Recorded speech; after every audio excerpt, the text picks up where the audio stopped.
Welcome back to our channel. The year 2000 was more than just the start of a new millennium. It was a turning point for American coinage. The United States Mint, riding the wave of public enthusiasm sparked by the 50-state quarters program, was producing an astonishing number of coins.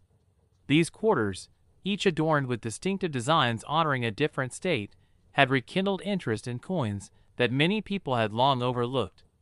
Amid this surge of production, however, a peculiar oversight occurred, one that would ripple quietly but powerfully through the collector community for decades to come. That year, the Mint issued quarters for Massachusetts, Maryland, South Carolina, New Hampshire, and Virginia. Each coin told a story of heritage, pride, and identity. The South Carolina quarter featured a graceful palmetto tree rising tall against the backdrop of a crescent moon, with a Carolina wren and yellow jessamine entwined in the design. It was a coin that seemed emblematic of the meticulous care the Mint had taken to celebrate the unique character of each state. Yet, hidden beneath the surface of this meticulous craftsmanship was an imperfection that no one had anticipated. Coins are minted on specially prepared discs called planchets, cut from large metal sheets and carefully measured to exact specifications. The South Carolina quarter was meant to be struck on a copper-nickel-clad planchet, approximately 24.3 millimeters in diameter and weighing 5.67 grams. Dimes, by contrast, were smaller, 17.9 millimeters across and weighing 2.27 grams, with a different composition of metal. Under normal circumstances, these planchets are stored, handled, and fed into presses in entirely separate processes, with safeguards to prevent mix-ups. But in 2000, somewhere deep in the bowels of the Philadelphia Mint, a flaw occurred. An errant dime planchet, tiny, thinner, and made of different alloy, somehow ended up fed into the quarter press. The exact mechanics remained shrouded in mystery, a perfect storm of human error and mechanical failure. For most people, this coin was indistinguishable from any other quarter in their change. The average consumer paid no attention to the slight variations in weight or thickness. But for numismatists, those who seek the hidden narratives written into metal, this was an enigma begging to be unraveled. One such numismatist was George Henderson, a quiet collector living just outside Savannah, Georgia. George had been sorting through change for years, a hobby born out of a love for history and detail. On one routine afternoon, as sunlight filtered through the window of his study, his fingers paused on a South Carolina quarter. Something about the coin felt off. It was heavier than a dime, but lighter than a normal quarter. The edge, usually crisp and reeded, seemed less pronounced. Intrigued, George brought out his caliper and scale, tools he used frequently but had never thought to apply to modern quarters. The measurements confirmed his suspicion.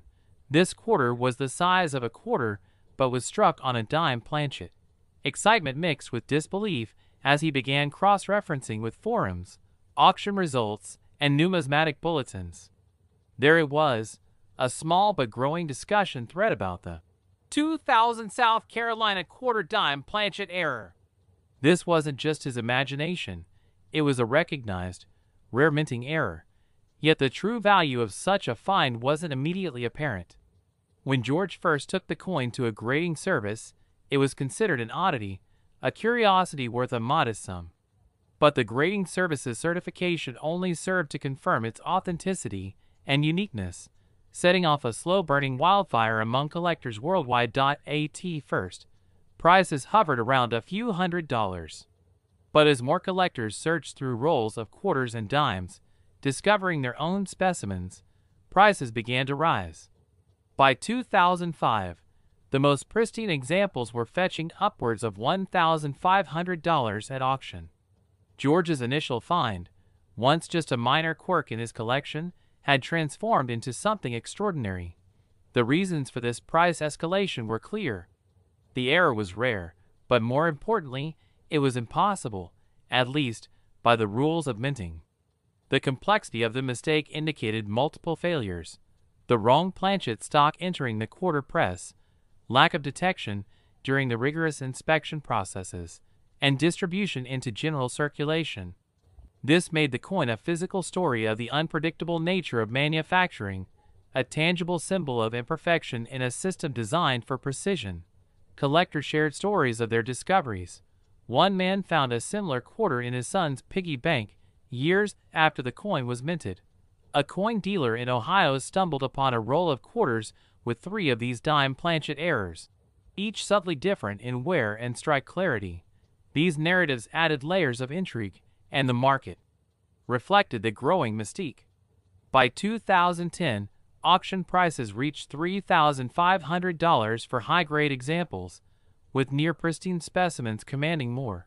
Yet the story didn't end there. In 2023, an entirely new chapter was written. A coin dealer named Rachel Miller, based in Chicago, had recently acquired a large, unorganized estate collection. Among the dusty rolls, she spotted something unusual. It was a 2000 South Carolina quarter, but unlike any she'd seen. This coin was thinner, lighter, and had a smooth edge rather than the familiar reeded rim of U.S. quarters. Suspicious, she sent it for analysis. The results were astonishing.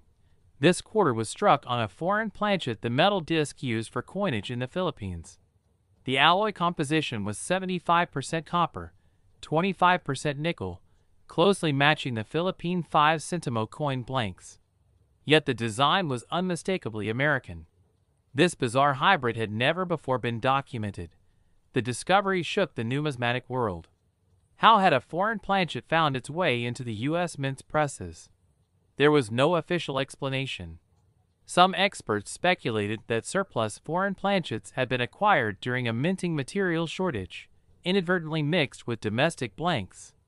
Others suggested that it might have been a clandestine test or experimental strike, a possibility that added a veil of conspiracy to the tale. The rarity of this hybrid coin was undeniable. When it went to auction, it sold for an unprecedented $21,500, dwarfing previous records for any 2000 South Carolina quarter errors. Collectors scrambled to reevaluate their own holdings, wondering if more such hybrids might exist, hidden in plain sight. This unexpected twist not only intensified the intrigue surrounding the 2000 quarter errors, but also underscored a fundamental truth about coin collecting. Behind every coin lies a story of human endeavor, error, and serendipity. Over the following months, the market responded dramatically. Prices for all varieties of the 2000 quarter errors surged. Those once modestly priced MS-64 dime planchet quarters now commanded upwards of $3,000, while MS-66 and MS-67 coins soared beyond $10,000. Collectors and dealers alike approached their collections with renewed vigor, turning over every coin in search of anomalies, driving demand and fueling speculation. Despite this frenzy, the coin George Henderson first found remained a personal treasure, his gateway into a world where history and chance collide in the smallest details. It was a reminder that sometimes the greatest stories come not from grand gestures, but from the quiet moments of discovery. The 2000 U.S. $quarter error, initially just a slip of metal and a moment of oversight, had transcended its humble origins. It had become a legend, a symbol of the unpredictable dance between human fallibility and the relentless march of time. And in that story, every collector found a piece of their own journey, each coin a chapter waiting to be told. It was the dawn of a new millennium, a year infused with the promise of change and the anxious murmurings of Y2K panic. In the background of global shifts and technological uncertainty, the United States Mint pressed ahead with a project that had, by then, captivated the nation: the 50-state quarters program. It had begun only a year earlier in 1999, a bold initiative to mint 5 new quarters each year, each one celebrating a different U.S. state. The designs were stirring, detailed, symbolic. In the year 2000, 5 more quarters entered circulation: Massachusetts, Maryland, South Carolina, New Hampshire, and Virginia. The Philadelphia and Denver mints presses thundered day and night. Tens of millions of coins passed through their hands. But somewhere amidst this relentless motion, unnoticed by any technician, a quiet anomaly slipped past the rigid quality controls. It was not grand or theatrical, no missing design, no off-center alignment. Instead, it was subtle, deceptive, invisible to the hurried eye of a grocery store clerk, yet unmistakable to those trained in the silent language of coinage. This particular quarter was meant to celebrate South Carolina, a design steeped in state pride: the palmetto tree, the Carolina wren, and the yellow jessamine flower arranged in a beautifully balanced composition. All elements were in place. In 2005, the scent of change lingered in the air. America was mid-stride in its grand numismatic journey through the 50-state quarters program, a 10-year, state-by-state release that celebrated each state's heritage. That year, the Oregon quarter was released, a coin capturing the scenic beauty of Crater Lake with majestic evergreens standing tall and Wizard Island set peacefully in the foreground. But what looked like a flawless tribute to the Pacific Northwest on the surface would soon ripple through the numismatic world, as the quiet churn of coin presses in the Philadelphia Mint unknowingly released something far from ordinary. Each quarter minted in 2005 bore the same patriotic signature, a bold depiction of George Washington on the obverse, state-specific design on the reverse, and inscriptions anchoring its historical value. But as coin bags clinked their way into circulation, one particular anomaly began circulating just like the rest, untouched, unnoticed, almost embarrassed to declare its true identity. It was subtle, cloaked in routine, and yet its deviation was irreversible. It was several months later, in a small Ohio suburb, when a longtime collector named Frank Ellison noticed something peculiar.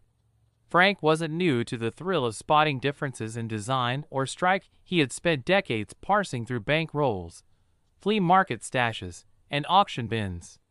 Yet, this quarter seemed different, almost as if it was hiding its truth in plain sight.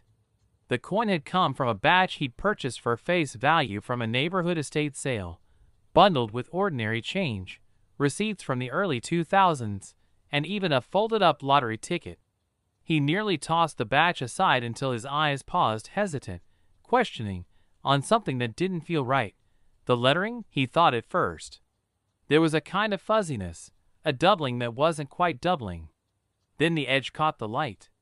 Something was off. The reading, those fine ridges along the edge, seemed inconsistent. Frank tilted the coin under his desk lamp, scrutinizing it again. It was then he realized it wasn't the edge or the lettering, but the very core of the coin. Its shine, its color. Something wasn't behaving like standard clad composition. He took out his caliper and scale. The diameter was exact. The weight, however, wasn't. It was lighter by just enough to raise suspicion: 5.37 grams instead of the expected 5.67. He blinked. It wasn't worn. It wasn't shaved. It was wrong. Could it be? He fetched a magnet. No pull. Not steel. But not quite nickel copper either. The coin, he would later learn, had been struck on a planchet meant for a dime. Frank's heart raced, not because he knew the value immediately, but because he sensed the unraveling of something rare. Dime planchets aren't supposed to end up under quarter dies. They don't just mix themselves up.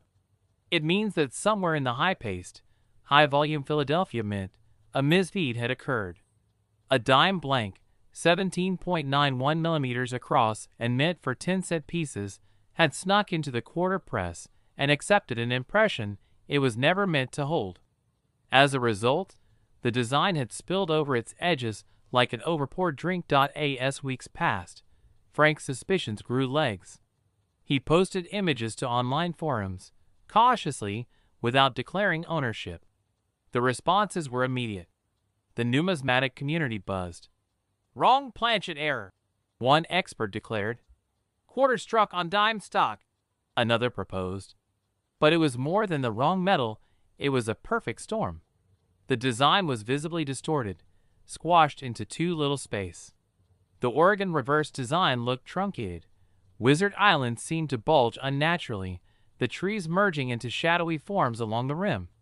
It was a Picasso interpretation of a national park. He sent the coin to NGC for verification. The envelope felt heavier than it should as he dropped it into the mailbox. Days passed with unbearable quiet. When the grading service responded, the verdict felt surreal. 2005p Oregon quarter struck on dime planchet, 58 Australian dollars. Authentic. Mint error. Word spread slowly but with force, like ink on blotting paper. Dealers began reaching out. First with questions, then with offers. $1,000. Then $1,400. Frank hesitated. It was too soon to understand its true place in the market. He kept the coin and waited. By late 2006, murmurs of other errors began surfacing. 2 more Oregon quarters appeared, one with a clipped planchet, another with a broad strike. But none had the eerie imperfection, the clean chaos of Frank's discovery. His coin remained singular. Then, something strange happened. A similar error 2005 Kansas quarter, also struck on a dime planchet, emerged from a collector in Texas. It was lighter, crisper, more centered. But the design lacked the distortion that made Frank's piece so striking. While the Kansas error sold for $6,500 at auction, Frank's coin sat in its holder, quietly accruing mystique. Collectors began calling it the lake that shrunk, referencing the compressed image of Crater Lake. Its legend grew in coin blogs, where authors speculated on how many such errors might exist. The answer was always the same, perhaps only one. By 2008, Frank finally yielded to curiosity. He consigned the coin to an auction house in Chicago, choosing a smaller venue where true numismatists gathered. The room, half filled with seasoned collectors and whispered valuations, erupted when the coin was revealed. Bidding began at $4,000, rose to $8,000. A pause. Then a phone bidder entered. $10,500. Another local bidder raised a placard slowly. $12,000. The number climbed, sluggish but steady. Finally, after what felt like hours, the gavel struck at $18. $750. Frank didn't blink. He'd already said his goodbyes to the coin months before. Yet something gnawed at him after the sale. Not regret, not loss, but a strange unease. Weeks later, he received a letter from a collector in Oregon. The buyer. But the letter wasn't celebratory. It was an inquiry. Attached was a photo, a magnified shot of the coin's rim. And there, barely visible even under magnification, was something no one had noticed. A partial inscription. Not United States of America, as expected, but only Ted States Ammer. The rest of the legend had been shaved off, meaning the planchet wasn't just too small. It had actually been a previously struck dime, partially filed down. The realization hit like a drumbeat. The coin wasn't struck on a blank dime planchet. It had been double struck, once as a Roosevelt dime, then again as a quarter. The ultimate mint blunder, the Oregon buyer wrote. This is not just a wrong planchet error. It's a double denomination error. You sold it too cheap. Frank reread the letter 4 times. Then he reached for the old auction catalog. No mention of prior strike marks. No analysis of the coin's surface under UV or metallurgical imaging. They had missed it. Everyone had. The value suddenly doubled. Or tripled. Because double denomination errors are virtually unheard of in the state quarter series. They occur when a coin already struck is mistakenly rerouted into a press for a completely different denomination. In this case, a 2005 Roosevelt dime had somehow made its way back through the press and received an impression of the Oregon state quarter reverse. The implications were enormous. A dual identity. A hybrid. A ghost of 2 coins occupying the same physical space. The new owner resubmitted the coin for regrading. This time, PCGS labeled it 2005p Oregon quarter over 2005 Roosevelt dime, double denomination. MS-60. Extremely rare. ***, the catalog description at its next auction told the full tale. At the 2011 ANA Money Show, the coin took center stage. Projected on twin LED screens, the story was narrated to a captivated crowd.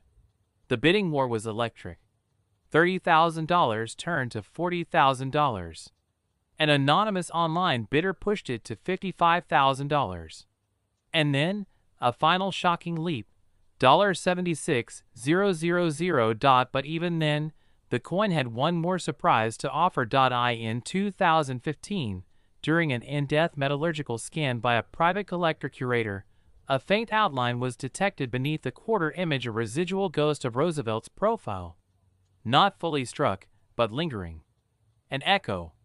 The coin had absorbed both identities, not erased one. It was one of only a handful of confirmed state quarters to be layered atop another denomination without obliterating the first. As news spread, whispers began that the coin was cursed not with bad luck, but with obsession. A few dealers claimed the coin haunted its owners. They couldn't hold it without staring for hours. Couldn't discuss it without arguing over its proper classification. Quarter? Dime? Error? Artifact? One numismatist swore he dreamed of Crater Lake whispering secrets at midnight. Another, upon seeing the coin under microscope, claimed to see a second date 2005 over 2005 aligned in such eerie perfection it seemed intentional. Eventually, the coin passed into a private collection rumored to be held by a tech mogul with a penchant for rare currency. Its last recorded price? $92,000. And still, somewhere in dusty drawers, in forgotten coin jars and vending machines, change continues to pass from hand to hand. Quarters from 2005 clink casually beside modern ones, each bearing the crisp image of Crater Lake. But only one hides the layered history of two coins, fused by accident and fate. Only one holds within it the tension of a dime's past and a quarter's future. Only one tells the tale of a lake too large for its coin. In the quiet hum of machines deep within the U.S. Mint's bustling facility, the year 2018 marked yet another chapter in the Beautiful Quarters program. One by one, blank planchets were fed into coining presses, each soon to bear the iconic images meant to honor the nation's treasured parks and landmarks. That year, the spotlight fell on 5 distinct sites: Pictured Rocks in Michigan, Apostle Islands in Wisconsin, Voyagers in Minnesota, Cumberland Island in Georgia, and Block Island in Rhode Island. Millions of quarters passed through the production lines, gleaming under fluorescent lights, stamped with precision. And yet, within that seemingly flawless system, something unplanned emerged. Among the tens of millions of quarters distributed across the country, one bore a silent, unexpected story. No announcement heralded its creation. No technician marked it as anything unusual. At first glance, it was like every other coin bearing the image of Block Island National Wildlife Refuge. A solitary black-crowned night heron gliding over the coastal waters, wings outstretched with elegant simplicity. But beneath that familiar design, the secret waited. Thousands of miles away, in a quiet suburb nestled along the edge of Portland, Oregon, a collector named Alan had a ritual. Every Saturday morning, he scoured bank rolls, inspecting coins not with haste, but reverence. It wasn't just hobby. It was habit formed through years of disciplined passion. What began as childhood curiosity had matured into near scholarly obsession. His fingers moved with confidence, but his eyes carried the fire of uncertainty, of not knowing what might lie just beneath the surface. On one particular morning, as gray clouds hovered low and rain tapped gently at the windows, Alan opened a new roll. Coins clinked against his sorting tray, the rhythmic sound nearly meditative. There, among quarters from Montana and Arizona, glinted a 2018 Block Island. He paused, not from any anomaly, but merely because the design pleased him. He rotated it absent-mindedly between his fingers. Then something shifted. He squinted closer. The heron's wing, meant to arch smoothly across the sky, appeared doubled. No, not simply doubled, ghosted. A second wing line hovered just beneath the primary, echoing its curve like a shadow. Alan's brow furrowed. He turned the coin under his lamp. The faint doubling extended to the lettering around the rim. Block Island, usually crisply impressed, appeared as if vibrating a slight duplication that defied the uniformity he knew so well. At first, disbelief cloaked his excitement. Mint errors were rare. But this? It looked suspiciously like a classic double die, though not one he recognized. He reached for his magnifier. Hours passed. Books opened. Threads on collector forums lit up. Nobody seemed to have seen this before, not on a Block Island quarter. Not like this. Alan's heart beat quicker with each cross-reference. Could it be? A new variety? Something unlisted? He photographed the coin, labeled the images carefully, and sent a quiet email to a well-respected numismatist he had corresponded with once before. Days ticked by without reply. Then, finally, a brief message blinked into his inbox. Highly unusual. If genuine, this could be a major find. I'd like to examine it in person. The coin was shipped with more padding than porcelain. Alan spent the next week pacing, alternating between hope and cautious pragmatism. And when the reply came, the conclusion was clear: a confirmed double die, centered around the design's highest relief elements and affecting the primary text. Unlike common machine doubling, this was deep, true hub doubling visible with naked eyes and ideal lighting. A minting mishap, but one with precision and beauty. News filtered through collecting communities slowly. At first, it was met with skepticism.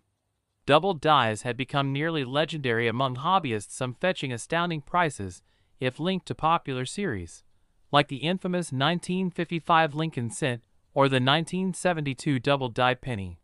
But this? This was a modern quarter, mass-produced, easy to overlook, and yet the chatter grew. Another collector claimed to find a similar quarter in Texas. Then one surfaced in Ohio. Each shared the same telltale features: doubling on the heron's wing, ghosted lettering, and subtle notches on the 2018 date. A pattern emerged.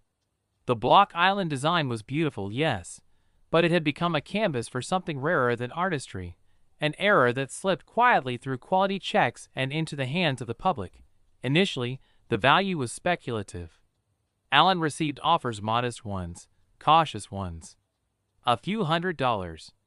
1,000, perhaps. Too early, some said. Let the market digest it. Let population numbers reveal themselves. And so he waited. As others unearthed matching examples, though still very few, the coin's narrative shifted. Articles followed. Small ones, buried deep in coin-collecting blogs, then more prominent pieces in national numismatic journals. It was no longer just a curiosity. It was a recognized variety, one with a certified trail and named 2018 D Block Island double die obverse, though some dubbed it more simply the Ghost Wing Quarter. Prices climbed. First to $2,000, then $3,500 for higher graded specimens. Alan's coin, graded MS-67 by PCGS, remained the finest known. Offers began to climb in kind. An anonymous collector, believed to be part of a West Coast investment group, offered $7,000. Alan refused. Not for the money, but for what it symbolized: the thrill of the hunt, the moment of discovery. His coin wasn't just valuable, it was his story. But the real twist came a year later. A submission to the Mint's error department by a separate collector uncovered something no one expected. The error, so carefully studied, so thoroughly verified, was not a result of a misaligned hub or simple duplication. Forensic metallurgical analysis, usually reserved for authentication of ancient coins, revealed faint impressions on the planchet prior to the strike. A rogue die, used briefly during testing of a special experimental run involving nickel-clad steel, had been mistakenly installed into the Denver press. Only for a short shift. Less than a day. The doubling wasn't merely a result of die hubbing. It was compounded by incomplete annealing, creating a layered distortion in the alloy itself. The doubling was not uniform. It was reactive, dynamic, alive in the metal. Each specimen displayed slightly different characteristics, depending on how the planchet had responded to the strike. In lay terms, the coin wasn't just a double die. It was a hybrid anomaly, born from both a faulty die and an experimental planchet batch never meant for release. That revelation sent shockwaves through the numismatic world. The coin's once cataloged under standard error classifications, now occupied a new category entirely. They were not only Mint errors, they were accidental prototypes, survivors of a process the Mint never disclosed, never approved for circulation. Collectors went into a frenzy. The number of verified specimens was still fewer than 20. Auction houses took notice. A Block Island Ghost Wing, graded MS-66, hammered at $14,800. Rumors spread of a private sale topping $20,000. Allen, ever the patient purist, watched values soar. He kept his coin, carefully secured in a climate-controlled safe, but sometimes, on evenings thick with memory, he would take it out and turn it in the light, watching the wing shimmer with its ghostly twin. To this day, the full story remains clouded. The Mint never released a formal statement.